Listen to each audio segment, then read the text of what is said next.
Pour être tout à fait précis, l'art africain n'existe pas, comme l'art européen n'existe pas non plus. On ne peut pas réduire 4000 ans d'histoire de l'art d'un continent à une notion comme l'art africain.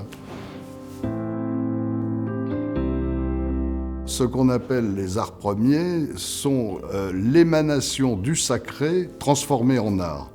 En Afrique, en Océanie et pratiquement sur l'ensemble de la surface de la planète, le savoir et le sacré passaient dans la sculpture, dans la statuaire, dans ce qu'on représentait.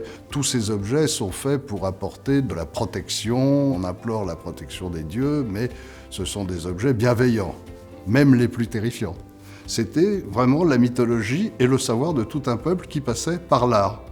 Et à partir du XVe siècle, quand le livre est devenu une diffusion mondiale, je veux dire, eh bien les textes sacrés ont été passés dans les livres, évidemment, et tout. Et si vous voulez, l'art s'est retrouvé un art qui est devenu l'art pour l'art. Je pense qu'il y a une responsabilité totale du propriétaire d'une œuvre d'art pour la transmettre aux générations futures, aux musées. La plupart des œuvres africaines traditionnelles sont réalisées en bois.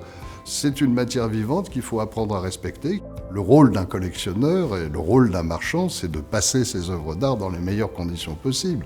C'est en tout cas son rôle in fine.